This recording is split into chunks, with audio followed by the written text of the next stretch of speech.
नमस्कार प्रणाम। हम ललित नारायण झा हरिहरपुरिया मिथिला से।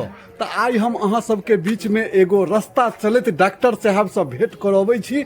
आ बहुत हिनकर हाथ में जोश छन ई फिजियोथेरेपी से बहुत रोगी के कठिन समस्या से सांत्वना भेटलन है। तो हिनका से हम कनी भेंट करबै छी। अहाँ सब हिनका से जानकारी प्राप्त कर सकै छी। हम तो चाहते छी कि कोनो नव बात अहाँ तक पहुँचाबी, जैसा कि अहाँ के कोनो जीवन में असुविधा नहीं रहे, हमरो खुशी प्राप्त है। डॉक्टर साहब अहाँ के सामने छथि, हमरा संग में छथि कि डॉक्टर साहब? हाँ। तो अहाँ कोन ढंग से कोन मरीज के देखै छियै? हम योग फिजियो से जे छै पैरालाइज के जे छै 100% रिकवर करै छियै। ज्वाइंट पेन के रिकवर करै छियै। सर्वाइकल जे छै ओकरो रिकवर करै छियै। कहीं से स्पाइनल जे छै घसकल स्पाइनल के अपना जगह पर हम लबै छियै। और योग और आयुर्वेद से जे छै डिप्रेशन और पागल के सेहो हम रिकवर करै छियै 100%। डॉक्टर साहब अहाँ कतऽ बैसै छियै, की समय रहैया आ कोन कोन ढंग के रोगी के अहाँ देखै छियै? हम जे छै गढ़हार मिसरटोला में लहरिया सराय में छै ओहिठाम बैसै छियै। और हम जे छै paralyse, joint pain, cervical, spinal जे छै घसकल स्पाइनल के जे छै अपना जगह से हटल के अपना जगह पर लबै छियै और वो 100% रिकवर करै छियै।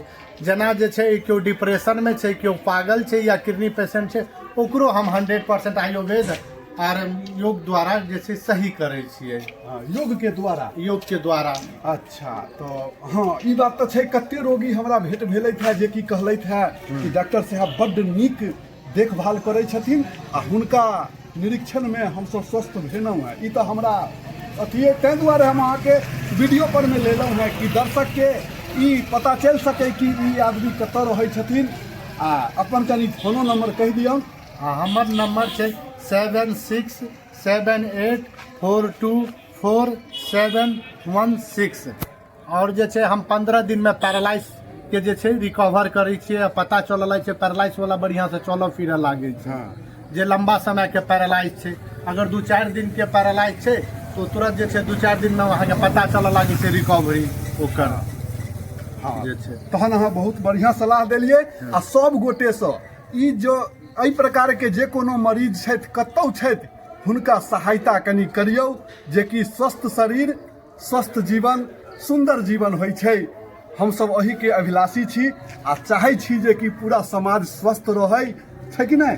बिल्कुल बिल्कुल। हाँ तो डॉक्टर साहब से अहाँ संपर्क कर सकै छियै जे नंबर देलखिन है ओहि माध्यम से। तो जय मिथिला जय मैथिली।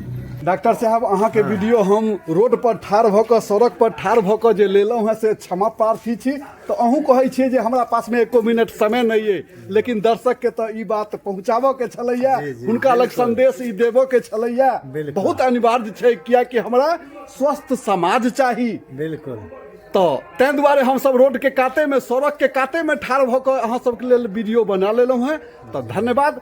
जिनका किनको कोनो प्रॉब्लम छै एहि प्रकार से तो अहाँ सब संपर्क साधि सकै छियै। मोबाइल नंबर कहि देलखिन है डॉक्टर साहब। तो अहाँ सब अब निश्चिंत भ जाओ, सबहक इलाज छै, कोनो बीमारी नहीं छै जकर इलाज नहीं होय। तो धन्यवाद।